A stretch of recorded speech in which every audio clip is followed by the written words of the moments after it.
예, 오랜만에 우리 다시 한번 창세기 말씀 묵상하기 시작할 텐데요. 또 이 시간도 선포되어지는 말씀 통하여서 우리 심령 가운데 새 은혜 임하기를 하나님의 이름으로 축복합니다. 여러분, 우리가 서양 사람이나 아니면 외국 사람들 보면 잘 구별이 되지 않습니다. 그 사람이 그 사람 같아 보이고 참 헷갈립니다. 그런데 반대로 이 서양 사람들도 이 동양 사람들 보면 참 구별하기 어렵다라고 얘기합니다. 특별히 한국 사람과 중국 사람, 일본 사람, 이 세 나라 사람들을 구별하기 참 어렵다라고 이야기를 하는데요. 그럴 수밖에 없어 보입니다. 그냥 들어가는 것도 없고 나온 것도 없고 그냥 옆으로 찍 찢어지면 이게 동양 사람이라 그렇게 생각하니까는 참 어려울 것 같긴 합니다. 그런데 이 한국에 오랫동안 살았던 이 서양 사람이 자기는 다른 사람은 몰라도 한국 사람들은, 특별히 한국 남자들은 잘 구별할 수 있다고 그렇게 이야기를 합니다. 어떻게 하는가? 두 가지 비법을 얘기하는데, 첫 번째 무엇이냐면 화장실에 가보면 안답니다. 이미 한국 남자들은 화장실 들어올 때부터 지퍼를 내리면서 들어옵니다. 그리고 볼일을 다 벗고는 챙기고서 나가는 것이 아니고 나가면서 챙깁니다. 이러면 틀림없이 한국 남자랍니다. 그 이야기를 부정하고 싶은데 공감이 되니 이게 어쩌면 좋습니까? 그런 마음들 가지고 있죠. 그리고 또 하나, 한국 남자들은요, 얼굴이 굳어 있답니다. 싸울 태세를 하고 있다라고 이야기를 합니다. 여러분, 옆 사람 얼굴들을 봐보십시오. 어떤 얼굴 하고 있나? 겁나서 못 쳐다보시는데. 근데 교회 오신 분들은 좀 나아요. 근데 대부분의 사람들 보면 굉장히 얼굴이 굳어져 있습니다. 한국 남자들을 구별할 수 있다 얘기예요. 어쨌든 이게 참 싫은 얘기인데도 불구하고 인정할 수밖에 없는 우리의 모습이 아닐까 생각해 봅니다. 사실 참 많이 굳어져 있습니다. 여러분, 우리를 보면 역사적으로 이 얼굴이 굳어진 이유들이 있습니다. 참 가난하게 살았고요. 또 그 다음에 주변의 이웃 나라들로부터 끊임없이 그렇게 이 침략의 역사를 가지고 있습니다. 그리고 무엇보다도 500년 이 역사 동안에 유교를 통해서 이 남자들의 가슴 속에서는 이 감정을 다 빼앗겼는지 모릅니다. 슬플 때나 기쁠 때나 그렇게 남자는 감정을 드러내서는 안 된다고 배우고 자랍니다. 말도 많이 하면 안 된다. 침묵이 금이다라고 그렇게 표정 없는 것이 남자다운 모습이라 그렇게 배워와서 어느덧 그러다 보니까 나도 모르는 사이에 감정의 요소를 다 잃어버리고 그렇게 메마르게 사랑하고 있는 것이 우리의 모습이 아닌지 모르겠습니다. 여러분, 사람과 동물을 구별하는 것 중에 여러 가지가 있지만 그것 차이 중에 하나는 무엇이냐, 바로 웃음입니다. 짐승은 웃지를 못합니다. 설령 웃어도 웃음을 흉내내면 참 괴물처럼 보여집니다. 사람은 잘 웃지요. 여러분, 사람의 얼굴에는요, 한 80개 정도의 근육들이 있다고 얘기합니다. 이 80개의 근육을 가지고 사람이 이 표정을 다양하게 만들어낼 수 있는데 약 한 7,000가지 이상의 표현을 담을 수 있다라고 그렇게 학자들은 이야기를 합니다. 그럼 이게 뭘 의미할까요? 그러니까 하나님이 인간에게 주신 엄청난 축복과 특권이라는 것을 알 수가 있습니다. 웃음이라는 것이 말이죠. 우리의 감정을 그렇게 기뻐하고 웃음으로 표현할 수가 있습니다. 여러분, 근데 중요한 것은 뭐냐 하면 사람의 근육은요, 사용하지 않으면 이 근육은 굳어진답니다. 웃지 않으면요, 웃음을 짓는 근육이 굳어집니다. 굳은 상태에서 웃으려고 하면 여러분 이상해지죠. 근육이 굳는다는 것이 이게 문제입니다. 여러분, 하나님이 이 웃음의 복을 주시는데 문제는 그것을 가지고 우리가 살아가는 삶의 여러 가지 이 상황들 속에서 여러 가지의 어려움들을 겪다 보니까 이게 웃지 못해서 웃음의 근육도 얼굴의 표정도 굳어버리는 것이 문제입니다. 그래서 흔히 웃을 일 없어도 웃으라, 웃으면 행복하다라고 얘기하는데 이 말은 맞지요. 그런데요, 실상은 그것이 나의 문제가 되고 나의 현실이 되면 이게 잘 안 됩니다. 머리로는 웃으려고 그러는데 웃으려고 하는데 잘 안 웃어져요. 지금도 설교하면서 1부, 2부 때도 3부 때 지금도 여러분들 얼굴 보면 굉장히 뭔가 큰 문제 갖고 있는 사람들 같아 보여요. 좀 얼굴을 피셨으면 좋겠습니다. 제가 무서워서 설교를 못 하겠어요. 저 잡아먹을 것처럼 하시는 표정들이 있으세요. 여러분, 웃음이라는 게 그렇습니다. 이 머리로는 웃어야 되는데 라고 얘기하지만 실제로 우리의 몸이 반응하는 게 참 쉽지 않아요. 그때마다 깨닫는 건 뭐냐 하면 이게 웃는다는 것은 결국 하나님의 은혜가 필요한 것이겠구나. 그거 사실입니다. 하나님의 은혜가 아니면 참 온전한 웃음을 웃는 것이 참 힘들다라는 사실이죠. 여러분, 여기 지금 아브라함의 가정이 있습니다. 웃음을 잃어버린 이 아브라함의 가정, 웃을 일이 없는 가정입니다. 당시에 소중한 것이 자식인데 이 자식이 없어요. 아브라함이 수많은 지금 재산을 가지고 있습니다. 그런데 그 재산보다도 귀중한 것, 아브라함이 사람들로부터 인정받고 있는 이 사회적 지위를 가지고 있는데 그 사회적 지위보다도 더 소중한 것, 그 가치로운 자식이, 아들이 없는 겁니다. 그런데 그 아들이 없으니 지금 웃을 일이 없는 거죠. 특별히 이 아브라함 가정의 불행에 나날인 이유는 여기에 있습니다.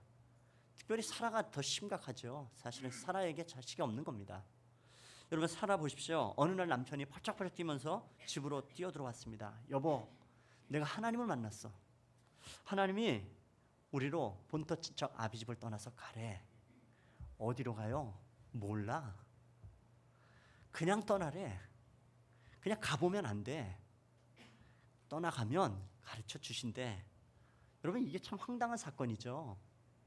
여러분, 어느 날 문득 남편이 찾아와서는 여보, 우리 하나님이 우리를 떠나래. 그럼 여러분 어떻게 반응하겠습니까? 순종할 수 있습니까? 쉽지 않아요. 그런데 지금 사라가요? 토시 하나 달지 아니하고 따릅니다. 왜요? 거기에는 이유가 있습니다. 남편이 하는 말이 그겁니다. 이어서, 그런데 여보, 가면은 하나님이 아들 준대. 그 말 한마디예요. 토 하나 달지 않고 이 사람 무조건 순종하고 남편을 쫓아서 그렇게 사랑하는 가족들, 친척, 아비집을 등지고 떠나갈 수 있습니다. 그런데 25년이 지나도록 지금 아들이 없어요. 경수가 끊어졌습니다. 인간적인 소망이 다 날아가 버렸어요. 무슨 웃을 일이 없는 겁니다. 아들보다 소중한 것이 없으니 이 가정은 하하호호 웃을 일이 없는 거예요. 근데 놀랍게도 오늘 본문에 보시면은 이 웃음을 잃어버린 이 아브라함의 집에 사라의 얼굴에 웃음꽃이 피는 것을 볼 수가 있습니다. 여러분 6절 말씀인데요. 6절 같이 읽어보죠. 사라가 이르되 하나님이 나를 웃게 하시니 듣는 자가 다 나와 함께 웃으리로다. 하나님이 나로 웃게 하신답니다. 뭘 주신 거예요? 아들을 주신 겁니다. 하나님께서 행하신 일이 사라를 웃게 하셨답니다. 여러분, 아브라함의 가정에 웃음이 돌기 시작해요. 여러분, 이 말씀 오늘 우리가 살펴보면서 하나님의 웃음을 주시는 이 기쁨이 무엇인가? 우리도 그 은혜를 맛보기를 주님의 이름으로 축복합니다. 여러분, 드디어 아브라함이요 100세가 되었습니다. 아브라함 말씀에, 하나님 말씀에 순종한 지 25년이 지났어요. 그리고 마침내 사라의 몸에 아이가 잉태되었고 지금 그 아이가 태어난 겁니다.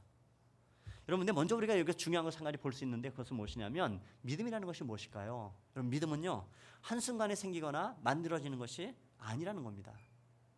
우리가 이미 경험했지만 여러분, 예수를 믿고 내가 신앙의 사람이 되는 건 이게 쉬운 문제는 아닙니다. 오랜 시간 동안의 좌절과 또 실망, 실수와 넘어짐을 통해서 조금씩 성장해 가며 우리는 신앙의 사람이 되어갑니다. 여러분, 히브리서 11장에 보시면은 믿음의 영웅들이 나타나요. 그들의 일대기를 보십시오. 어느 날 태어났더니 갑자기 믿음의 영웅이 되었다? 아닙니다. 이런 것은 없습니다. 여러분 주변에 누군가가 나는 자고 일어났더니 나는 믿음의 영웅이 되었다? 여러분, 그 사람은 속이는 겁니다. 없습니다. 신앙은 그렇게 만들어지지 않습니다. 여러분, 물론 예수를 믿는 그 믿음은, 예수 그리스도를 나의 구주라 고백하는 그 믿음은 하나님이 강권적으로 주시는 은혜 가운데 하룻밤 사이에도 우리의 입술을 통해서 고백되어집니다. 사람의 입술을 통해 고백되어집니다. 하지만 그 믿음이 믿음다워진다고 얘기하는 것은 수많은 아픔과 갈등과 실수 속에서 조금씩 변화되어 가는 것, 이것이 바로 신앙의 모습입니다. 여러분 아브라함 보십시오. 하나님의 부르심을 받고 출발을 했습니다. 믿었으니까요. 안 믿었으면 못 떠나죠. 안 믿었으면 그 재산과 수많은 그 친지와 그 가족들을 두고 등 돌리고 떠나갈 수가 없습니다. 믿었으니까 떠난 겁니다. 그런데 여러분, 그 믿음이라는 것이요, 지식적으로 아는 이 믿음이 머리에서부터 가슴까지 내려오는데 아브라함은 25년의 세월이 걸렸습니다. 지식으로부터 가슴으로 느끼는 이 믿음이 내려오기까지 아브라함은 25년 걸렸고 모세는 40년의 세월이 걸렸습니다. 여러분, 베드로 보십시오. 예수님 부르셨을 때에 그는 그물을 버려두고 또 자기의 삶 전부를 버려두고 가족을 버리고 예수님을 따랐습니다. 그리고 3년을 동거동락했습니다. 그런데 예수님이 십자가에 달려 돌아가실 그때에 예수님을 부인하고 저주하고 도망가버리고 맙니다. 믿음 생활한다는 것, 여러분, 우리가 바라는 이 믿음이 순종까지 가는 것 결코 쉽지 않습니다. 우리의 머릿속에 있는 믿음이라는 것 이해되고 때는 납득되고 이해되고 끄덕끄덕 하다가도요, 어느 날 이 믿음이 온전히 내 삶의 고백이 되어지고 내 가슴으로 이 믿음을 받아들이는 것은 여러분, 이게 결코 쉬운 문제 아니고 시간이 필요합니다. 그냥 이루어지지 않는 것을 볼 수가 있습니다. 여러분 그렇기 때문에요. 가끔 성도님들이 그런 얘기 하시죠. 목사님, 나는 왜 이렇게 기도를 못할까요? 기도를 참 할 줄 모릅니다. 목사님, 내 믿음은 왜 이렇게 잘하지 않을까요? 목사님, 내 믿음은 왜 이거밖에 안 될까요? 아닙니다, 여러분. 그거 지극히 정상입니다. 그런 갈등을 겪어가면서요, 참 믿음으로 나아가는 것입니다. 그 모든 갈등은 참 믿음을 향해 나아가는 과정입니다. 모든 사람이 경험하는 과정입니다. 그렇기 때문에 여러분 포기하지 마십시오. 절대로 포기하지 말고 인내하고 기다리십시오. 기도하고 끝까지 여러분의 믿음의 자리 가운데 서 있으면 때가 되면, 하나님의 때가 되면 하나님이 역사하시고, 아, 믿음이 이런 것이구나 하는 것들이 머리로 알았던 것이 가슴으로 온몸으로 느끼기 시작하는 건 반드시 오는 줄로 믿습니다. 여러분 마침내 이 아브라함이요 25년의 세월이 지나고서 그가 성숙해지자 하나님이 응답하시는 것을 볼 수가 있습니다. 오늘 1절과 2절의 말씀인데요, 우리 1절과 2절 같이 읽겠습니다. 여호와께서 말씀하신 대로 사라를 돌보셨고 사라에게 행하셨으므로 사라가 임신하고 하나님이 말씀하신 시기가 되어 노년의 아브라함에게 아들을 낳으니. 여러분 이 말씀 가운데 반드시 기억해야 됩니다. 하나님은 신실하십니다. 하나님은 당신이 하신 말씀을요 반드시 말씀하신 대로 이루시는 하나님이십니다. 여러분 사람은 약속을 합니다. 그런데요 그 약속을 지키는 경우도 많지만은 약속을 지키지 않는 경우들이 참 많이 있습니다. 때로는 약속을 지키려 합니다. 그런데 부득이하게 못 지키는 때가 있습니다. 왜요? 능력이 없기 때문입니다. 능력이 못 되기 때문에. 그렇기 때문에 여러분 사람의 약속이라는 것은 그냥 약속일 경우들이 참 많이 있습니다. 반드시 이루어진다고 말할 수 없지요. 그래서 약속 그러면 이게 의구심이 생깁니다. 약속만 있으면 뭐해, 이런 생각들을 하게 되죠. 여러분 연약한 인간은요 이 약속을 지킬 능력이 없고 또 약속을 결국 아무리 단단히 해내도요 허망하게 무너질 때가 많은 것이 인생의 연약함입니다. 하지만 여러분 하나님의 약속은 그렇지 않습니다. 반드시 이루십니다. 오늘 여러분 창세기 21장 1절과 2절의 말씀, 이 짧은 한 두 구절의 말씀 가운데 말씀대로라는 단어가 3번이나 등장합니다. 말씀대로 무슨 이야기입니까? 하나님의 약속은 반드시 이루어진다는 겁니다. 그거 붙잡으면 됩니다. 다른 것 다 의심해도 여러분 인생은 확실한 것부터 붙잡고 살아가야 되는데요, 그 붙잡아야 될 것 다른 것 아니고 말씀, 약속 붙잡는 것입니다. 하나님의 약속 붙잡고 시작하라는 것입니다. 이것은 여러분 변함이 없어요. 여러분 말씀이 변한다면 그것은 하나님은요 가짜라는 겁니다. 그럴 수 없습니다. 여러분 이것이 아니라면 수천 년 기독교 역사 가운데서 많은 사람 하나님께 그렇게 항의하고 얼마나 많이 비난해야 정상일까요? 근데 그렇지 않아요. 왜요? 하나님은 약속을 의지해서 그렇게 인도하시는 분이 하나님이시라 그 약속 앞에 넘어지는 인생이 없습니다. 하나님의 약속은 변함이 없단 말입니다. 여러분 이 믿음에서 우리는 출발해야 되는 사람들입니다. 그리고 오늘 말씀은 특별히 사라를 돌보셨고 라고 이야기를 해요. 여러분이 돌보셨다는 단어는요 히브리 원어에는 기록했다라는 뜻입니다. 하나님이 당신의 약속을 기록하셨다고요. 무슨 얘기예요? 요즘식으로 얘기하면 메모해 놓으신 겁니다. 메모하시고 응답하셨어요. 하나님은 하나님의 수첩에, 당신의 수첩에 여러분에게 하신 약속과 여러분의 이름을 적고 기억하시고 기록하시고 응답하시는 하나님 되신다는 겁니다. 여러분 이 하나님의 약속은요 100% 이루어집니다. 그래서 성경은 창세기부터 요한계시록까지 여러분 결국 성경의 내용은 약속으로 보셔야 됩니다. 옛날 약속과 새로운 약속 전부 다 이 약속은 뭐예요? 무조건 되는 겁니다. 거기에 인생을 걸면 문제는 시간의 문제이지 반드시 그 하나님의 약속은 이루어집니다. 그래서 여러분 믿음의 근거는 어디에 있냐면 약속에 있는 겁니다. 약속 붙잡는 사람이 되는 것입니다. 여러분 이 시간에 나와서 예배를 드리고 설교의 말씀을 듣습니다. 왜 설교 말씀 듣습니까? 약속이 무엇인지 더 확인하고 싶은 것입니다. 약속, 여러분 말씀과 함께하는 인생은요 반드시 살아납니다. 하나님과 동행하는 인생은요 반드시 살아납니다. 여러분 꼭 기억하셔야 됩니다. 홍콩의 유명한 이 부동산 재벌 가운데요 리카싱 회장이라는 사람이 있습니다. 이 리카싱 회장의 차를 30년 동안 몰았던 운전기사가요 어느 날 은퇴를 하게 되었습니다. 리카싱 회장이 그동안 30년 동안 운전을 참 정말 수고한 거죠. 그래서 개인적으로요 이 회장님이 따로 약 한 200위안, 우리 돈 한국 돈으로 한 3억 6천만 원 정도를 갖다가 이렇게 수표를 써서 줬대요. 근데 희한하게 이 운전기사가 그 돈을 정중히 거절을 하더랍니다. 아니 이거 왜 안 갚았냐 그러냐고. 그랬더니 이 사람이 그렇게 얘기를 한대요. 그 그 회장님 주식에 200위안 한 3억 5천 정도 됐는데 이 사람이 얘기해요. 회장님, 제가 이미 한 2천만 위안, 그러니까 우리 돈으로 한 36억 정도 되는 돈 제가 가지고 있습니다. 그렇게 얘기를 하더래요. 그 회장님 참 궁금했죠. 아니, 당신 성실하게 일한 건 내가 아는데 그 월급 그래도 잘 모아놨던 그게 얼마나 된다고 어떻게 이렇게 거액의 돈을 모을 수 있었냐고 그렇게 궁금했습니다. 그랬더니 운전기사가요 다음과 같이 대답을 하더랍니다. 회장님, 제가 30년 동안 회장님 차를 몰았습니다. 어딜 가든지 회장님과 동행했습니다. 회장님께서 전화 통화할 때마다 어디 땅 구입해야 될지 또 어떤 주식을 살고 팔아야 될지 다 들었습니다. 그리고 제가 조금씩 따라했습니다. 그랬더니 나도 부자가 되었습니다. 여러분, 인생이 정말 중요한 것은요, 누구랑 동행하느냐 하는 게 정말 중요합니다. 동행이 중요해요. 홀로 일어서는 인생보다는 탁월한 사람과 더불어 동행하는 인생이 더욱더 이룹니다. 여러분, 우리의 인생은 누구와 동행합니까? 전지전능하신 하나님과 동행합니다. 여러분, 그 전지전능하신 하나님은 누구십니까? 나를 사랑하시는 나의 아버지가 되십니다. 여러분, 그 하나님과 동행하는 인생이 정말 중요합니다.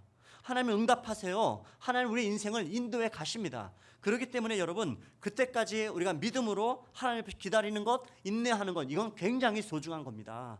절대로 우리의 인생에 하나님 앞에서의 믿음으로 기다림은 헛된 시간이 아닙니다. 여러분, 그 시간은 하나님께서 우리를 우리로 하여금 신앙으로 성숙하게 하시고 믿음의 사람으로 만들어 가시는 시간입니다. 그렇게 하시는 하나님은요, 우리의 인생을 놓지 않고 인도해 가십니다. 여러분, 이 하나님을 기억하셔야 됩니다. 아브라함 보십시오. 그의 믿음도요, 세월과 더불어서 그렇게 자라왔던 겁니다. 25년 전에 하나님께서 아브라함을 부르셨습니다. 뜨거운 가슴을 안았어요. 하나님의 약속과 하나님의 그 비전을 가지고 뜨거운 가슴을 안고 마침내 가나안 땅에 들어왔습니다. 그런데 그의 뜨거운 가슴만큼이나 모든 현실이 함께 돌아갔습니까? 아니었죠. 가나안의 현실은요, 기근이 닥쳐왔습니다. 애굽으로 내빼버리고 도망해버리고 말았죠. 아내를 누이라 속였습니다. 1년이 지나고 2년이 지나면서 그의 믿음이 자꾸 흔들립니다. 하나님의 약속은 이루어질 것 같지 않습니다. 그래서 아브라함이 여러분 어떻게 했습니까? 우리가 살펴본 대로 그렇게 데리고 왔던 아브라함의 젊은 종, 다메섹 종이었던 엘리에셀을 히든 카드처럼 숨겨놓고 살았어요. 하나님이 안 주시면 이 다메섹 종 이 엘리에셀 데리고 살아가지. 또 세월이 지나갔습니다. 사라의 생리가, 여인의 생리가 끝나버렸어요. 생리적으로, 의학적으로 더 이상은 자식을 낳을 수가 없는 겁니다. 아브라함이 생각했어요. 아, 이거는 하나님의 뜻이 아니었구나. 그러면 어떻게 합니까? 하갈을 통해서요, 불신앙의 아들 이스마엘을 낳았습니다. 여러분, 25년 동안의 이 아브라함의 믿음을 보십시오. 참 파란만장합니다. 참 신기하죠? 믿는 것 같다가도 돌아서면 쓰러져요. 은혜 받은 것 같은데 돌아서면 무너져요. 여러분, 낯설지 않죠? 우리 모습이 그대로 투영되어 있다고요. 그렇지만 여러분, 이 아브라함이 이 25년 동안에 그의 인생을 지나가면서 그 나이 100세가 됐을 때 분명하게 깨달은 것 한 가지가 있습니다. 그것은 무엇이냐면, 하나님은 환경과 상관없이 당신의 말씀하신 대로 이루시는 하나님이시구나. 이것 붙잡았습니다. 이것이 바로 아브라함의 위대한 신앙입니다. 하나님은 환경과 상관없이 당신의 말씀을 이루시는 분이시구나. 여러분, 사람은요, 환경에 따라서 또 시간이 지나면 또 환경이 달라지고 공간이 달라지면 얼마든지 말을 바꿉니다. 이게 사람인데, 하나님은요, 환경과 상관없이, 상황과 상관없이 당신이 하신 말씀을 절대로 바꾸지 않으십니다. 오히려 하나님은요, 환경을 바꾸시고 상황을 바꾸시면 바꾸셨지 당신의 말씀을 바꾸지 않으신다는 사실을 25년 만에 지금 깨닫고 있는 겁니다. 여러분, 환경이요, 사라의 태의 문을 닫아버렸어요. 그런데 하나님은 환경을 바꾸셔서 사라의 태의 문을 여신 겁니다. 여러분, 그분이 바로 우리 하나님이 되신다고요. 사람은 얼마든지 바꾸지만 하나님은 절대로 바꾸지 않으십니다. 그대로 행하세요. 약속하신 대로, 말씀하신 대로 환경을 뒤집어서라도 하나님은 당신의 뜻을 이루십니다. 여러분, 그런데요, 우린 자꾸 하나님 앞에서요, 거꾸로 생각합니다. 하나님과 자꾸요, 거래를 하려고 들어요. 하나님, 먼저 제 인생에 좀 협조 좀 해주세요. 그럼 내가 잘 믿을게요. 하나님, 환경을 좀 바꾸세요. 그럼 제가 순종할게요. 하나님, 조건을 좀 바꾸십시오. 그럼 제가 잘 믿을게요. 여러분, 믿음은요, 조건 바꾸는 것이 아닙니다. 믿음은요, 말씀 따라 사는 겁니다. 순종의 원리는 조건이 아닙니다. 누가 나를 불렀느냐에 있어요. 누가 말씀하셨느냐에 있습니다. 말씀이 불렀지요. 하나님 나를 부르셨습니다. 여러분, 믿음은요, 그 하나님을 따라가는 겁니다. 여러분, 사람들이 결혼을 하고 위기를 겪는 것을 흔히 봅니다. 왜요? 누가 나를 불렀는가, 누구랑 살아야 대한 관심보다는 자꾸 조건을 따지고 살아가요. 누구랑 살아가냐 아니고 어떤 조건 가운데 내가 살아가느냐, 조건만 좋으면 누구든 상관없다 살아갑니다. 여러분, 이거는 인생을 속으면서 살아가는 것입니다. 여러분, 또 믿음은요, 무슨 투자 설명회나 이런 것이 아닙니다. 그냥 그분을 믿고 따르는 거예요. 말씀하시면 온전히 그분을 믿고 그 말씀을 의지하고 그 하나님 믿을 만한 분이시기 때문에 따르는 겁니다. 여러분, 예수님께서 베드로를 부르셨어요. 근데 예수님께서 베드로를 부르시면서 이렇게 말씀하지 않으셨습니다. 야, 베드로야, 나를 따르면 한 3년은 고달플 거야. 3년 동안은 참 힘들 거야. 바다에 빠지는 일도 있을 거야. 네가 나를 배신하는 일도 있을 거야. 물론 참 힘들고 괴로울 거야. 하지만 3년만 잘 견디거나 그러면 3년 후에는 네가 설교하면 3,000명이 돌아오고 5,000명이 돌아온다. 너 어떠냐? 3년만 참으면 그런 일도 있을 텐데 너 어떻게 나를 따라오지 않겠니? 근데 지금 이거는 좀 말을 할까 말까 좀 고민은 되지만, 근데 마지막에 너는 십자가에 거꾸로 달려서 죽는 일은 있을 거야. 여러분, 이렇게 말씀하시면 여러분, 순종할 마음이 생겼다가 사라졌다가, 이게 우리예요. 순종할 마음이 생겼다가 사라졌다가 하는 이유가 뭡니까? 자꾸 하나님과 거래를 하려고 드는 겁니까? 순종을 거래로 생각하기 때문에 자꾸 하나님과 거래하려고 들어요. 여러분, 믿음은요, 거래가 아닙니다. 믿음은 하나님과의 딜이 아닙니다. 믿음은 무슨 투자 설명회가 아니란 말이에요. 여러분, 믿음은요, 온전히 그 하나님을 믿고 신뢰하고 따르는 겁니다. 여러분, 25년 만에 마침내 아브라함이 깨달은 것이 바로 이것이에요. 그 하나님은 때가 되니 하나님이요, 그 아들을 주십니다. 여러분, 3절 말씀 보실까요? 3절 우리 같이 읽습니다. 아브라함이 그에게 태어난 아들 곧 사라가 자기에게 낳은 아들을 이름하여 이삭이라 하였고. 여러분, 하나님 참 재밌으세요. 아들을 낳을 거다. 이름에 주어진 이름은, 하나님이 지어주신 이름은 이삭. 이삭의 뜻이 뭐예요? 웃는다. 한 걸음 더 나가면 웃긴다. 지금부터 딱 1년 전에 하나님께서 나그네로 아브라함의 장막집을 방문하셨습니다. 이 아브라함이 하나님을 잘 융성하게 대접했어요. 그리고 하나님께서 소돔성을 심판하러 떠나시기 직전에 아브라함에게 던졌던 말씀이 있었습니다. 내년 이맘때에 내 아내 사라가 아들을 낳을 것이다. 마침 뒷문에서 사라가 들었어요. 아니, 뒤에 있던 사라도 듣게 하신 겁니다. 그런데 그 사라가 뒤에서 웃었지요.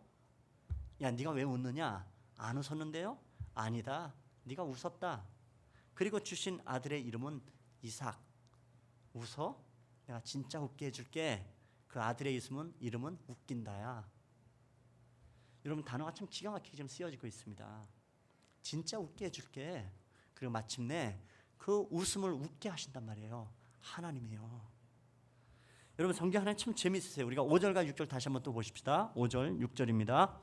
아브라함이 그의 아들 이삭이 그에게 태어날 때에 백세라 사라가 이르되 하나님이 나를 웃게 하시니 듣는 자가 다 나와 함께 웃으리로다. 하나님 나를 웃게 하셨다. 근데 지금까지 사라가 웃을 일이 없었어요. 그 창세기 18장 21절에 보면 사라가 속으로 웃어 이르되 내가 노쇠하였고 내 주인도 늙었으니 내가 무슨 즐거움이 있으리요. 자식이 없는데요, 자식이 안 생길 텐데요, 내가 뭘 웃을 일이 있겠습니까? 그런데 마침내 하나님이 이 아브라함을, 사라를 웃게 하셨단 말이에요. 이게 얼마나 놀라운 일인지 모릅니다. 여러분, 성경은 오늘 의도적으로 이 아브라함의 웃음이 얼마나 기쁨의 큰 웃음인가를 강조하기 위해서 백세를 강조하고 있어요. 백세 아들을 낳았다. 여러분, 이게 얼마나 커다란 충격적인 웃음인지 모릅니다. 저희 아버님이요, 저희 누님들 딸 넷을 낳았어요. 그리고서 마침내 50세 때 아들을 낳았습니다. 정말 동네 잔치가 벌어졌어요. 제가 그렇게 태어난 귀한 사람입니다. 여러분 남의 집 일이라고 별거 아닌 것처럼 여러분 느끼시지만 지금 50에 나온 집이 잔치가 벌어졌는데요. 아브라함은 지금 기뻐 뛰고 난리가 난 겁니다. 제발 여러분 남의 집 구경하듯이 보지 마십시오. 이 하나님이 이 가정의 역사하신 하나님이 오늘도 우리 하나님이 되신단 말이에요. 더군다나 여러분 살아보십시오. 자식에 대한 상처가 너무 많은 사람이죠. 결혼하고 남들은 쉽게 낳는 자식인데 자기 낳지 못해요. 남편 보기 참 미안해요. 시댁 식구들 보기 참 미안한 겁니다. 자기 자신도 참 비참하고 동네 사람들 보기 참 민망한 사람이죠. 자식에 대한 응어리가 참 많은 사람입니다. 그런데 도저히 안 되니까 경수도 끊어지고 소망도 없어지니까 어떻게 해요?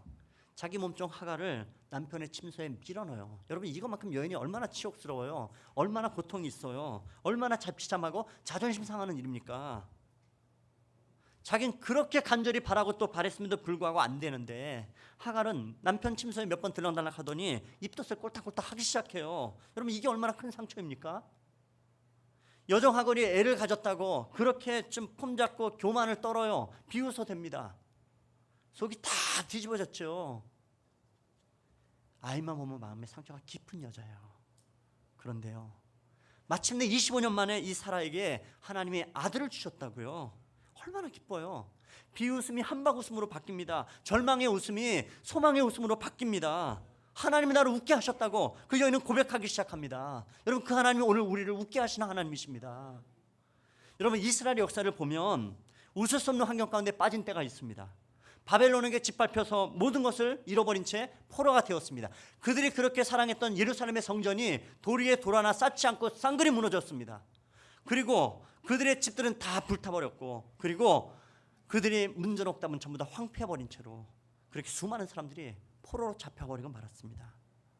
기약도 없이 종살이하는 인생으로 아무 소망도 없는 고통 가운데 그들의 인생을 보내고 있는 이 사람들, 그런데 하나님 말씀하셨죠? 70년의 시간이 지나고 나면 난 너희를 돌아오게 할 것이야. 이스라엘 백성들이 아무런 능력 없는 그들을 향해서 하나님께서요 전적으로 그들을 포로의 땅에서 돌아오게 하셨어요. 정말로 그렇게 꿈에 그리던 고국의 땅으로 그들이 서로 함께 손을 잡고 돌아가게 하신 분이 하나님이십니다. 그들이 얼마나 기뻐했는가? 시편 126편은 얘기합니다. 여호와께서 시온의 포로를 돌려보내실 때 우리가 꿈꾸는 것 같았다. 여러분 정말 꿈꾸는 것 같은 거 있잖아요. 정말 이 일이 있으면 좋겠는데 그 일이 이루어졌어요. 정말 꿈만 같은 일이 이루어졌다고요. 그때의 우리의 입에는 웃음이 가득하고 우리의 혀에는 찬송이 찼었도다. 여러분 하나님 그들에게 무엇을 선물하셨습니까? 기쁨을요, 웃음을요.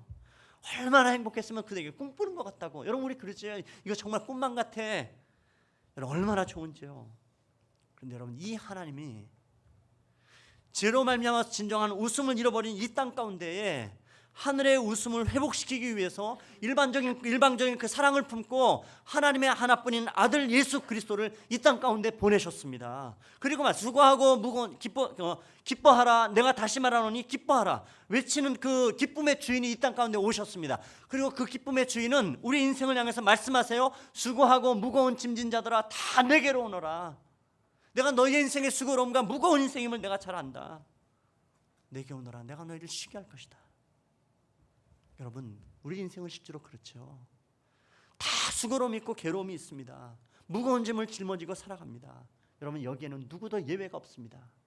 여러분 우리가 전부 다 그래도 주일날 올 때는 웃으며 성경책을 찍고서는 그렇게 나타나도 우린 속으로 다 그럽니다. 목사님 내가 골병입니다. 내가 아주 죽겠습니다. 여러분 우린 다 각자가 인생의 무거운 짐, 지치게 하는 짐들을 짊어지고 살아가죠. 그런데 여러분 그 수고로우고 무거운 인생의 짐들을 지고 있는 우리를 향해서 쉼이 없고 기쁨이 없는 우리 인생을 향해서 예수님께서 오셔서 참된 쉼과 기쁨을 우리에게 주십니다. 진짜 우리를 웃을 수 있도록 이 땅 가운데 오십니다. 여러분 이삭의 탄생은요 아브라함 집안의 기쁨이었습니다. 이삭의 탄생은요 모든 온 동네가 함께 기뻐합니다. 여러분 이 이삭에 온 것은 예수 그리스도를 예표합니다. 이삭은요 기쁨의 소식이었어요. 이삭은요 생명입니다. 여러분 예수 그리스도께서 바로 그런 분이십니다. 예수 그리스도 우리에게 참된 기쁨이 되십니다. 예수 그리스도 우리에게 참된 생명이 되십니다. 그 주님이요 우리 인생을 아세요. 여러분 우리 인생에는요 100% 누구나 예외 없는 역경들을 가지고 살아갑니다. 역경들을 가지고 살아가요.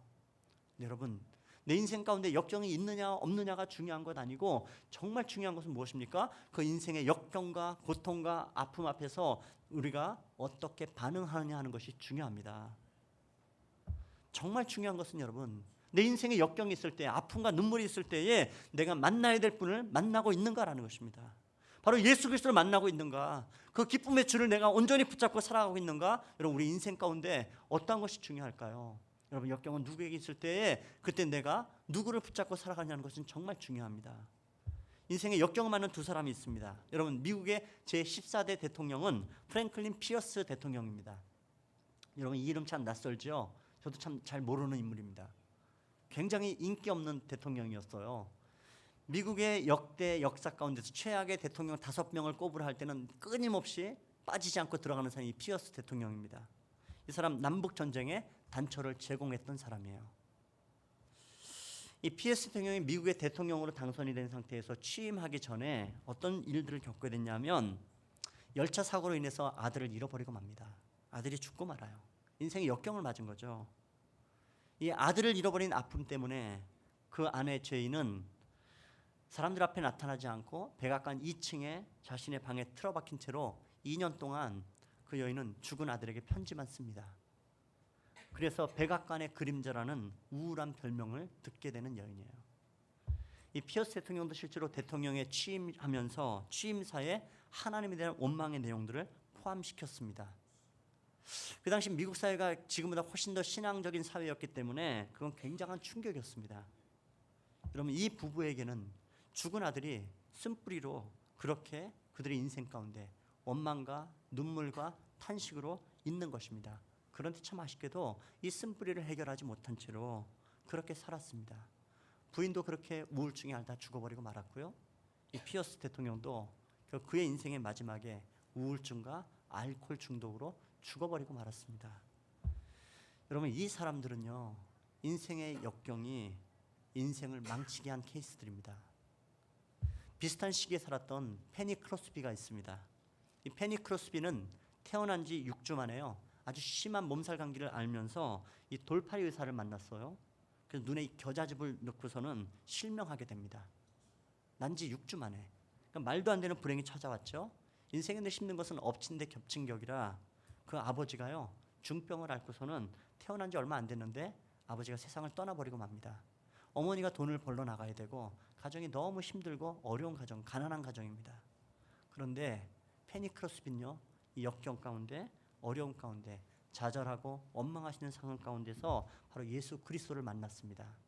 그래서 여러분, 이 페니 크로스비는 평생에요 9,000개 이상의 찬송시를 하나님 앞에 부르던 사람입니다. 여러분, 우리가 잘 아는 찬송들이 참 많아요. 예수를 나의 구주 삼고, 나의 영원하신 기억 생명보다 귀하다, 주의 음성을 내가 들으니 사랑한단 말일세, 나의 갈 길 다 가도록 예수 인도하시니. 여러분, 이 주옥과 같은 이 신앙 고백을 담은 이 찬송은 페니 크로스비가 지은 찬송의 시입니다.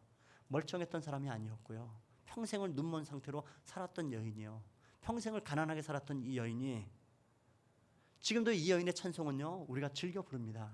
우리의 영혼을 소생시키게 하고 우리 영혼을 살리는 찬송들이죠. 여러분, 피어스 대통령도 또 이 페니 크로스비도 똑같이 비슷한 인생의 역경을 맞은 사람들입니다. 쓴뿌리가 있습니다. 원망할 수 있고 저주할 수 있고 참 비참한 인생들이 되어 있어요. 근데 이때 누굴 만났는가? 이때 무엇을 선택했는가? 이때 누구의 손을 붙잡았는가? 여러분, 바로 이것이 우리 인생을 바꿉니다. 여러분, 예수를 붙잡으면 웃게 하시고 찬송하게 하시는 줄로 믿습니다. 여러분, 하나님은 하나님께서 우리를 웃게 하셔야 진정한 기쁨이 찾아와요. 여러분, 물질이 주는 것, 돈이 주는 기쁨 순간적입니다. 자식이 성적 올라가서 주는 기쁨, 여러분, 잠깐뿐이에요. 하나님이 웃게 하셔야 진짜 웃음 있는 인생이 됩니다. 여러분, 우리 7절 말씀 읽고 마칩시다. 우리 7절 읽겠습니다. 또 이르되 사라가 자식들을 젖먹이겠다고 누가 아브라함에게 말하였으리오마는 아브라함의 노경에 내가 아들을 낳았도다 하니라. 예, 사라가요 자식들을 젖먹입니다. 이삭 하나 낳았는데요, 여러분, 당시의 풍습은 뭐냐 하면 여인이 아이를 낳고 나면 동네 엄마들이요 아이를 안고 그 집을 찾아옵니다. 그리고 아이를 낳은 산모에게 젖을 물리고요 함께 축하해주고 기뻐해줘요. 여러분 상상해 보십시오. 사라가 마침내 아이를 낳았다고요. 그리고 동네 아이들의 모든 젖을 물리고 있는 여러분, 이 사라를 상상해 보십시오. 하나님이 웃게 하셨습니다. 진짜 이 가정에 기쁨을 주셨어요. 여러분 오늘 말씀을 기억하십시오. 우리 인생이 어떤 고달픔과 힘든 가운데 있어도 하나님 말씀 붙잡으며 살아가는 사람 되십시오. 하나님의 약속을 든든히 붙잡는 사람 되십시오. 여러분 우리 인생 가운데는요 참된 기쁨의 근원 되시는 예수 그리스도가 있으십니다. 여러분 그 믿음의 주요 온전케 하시는 이 예수 그리스도를 든든히 붙잡고 참된 기쁨을 우리에게 주시는 이 하나님의 은혜를 맛보고 이 하나님을 찬송하며 살아가는 우리 모두 되시기를 높으신 주님의 이름으로 축복합니다. 우리 함께 기도하겠습니다.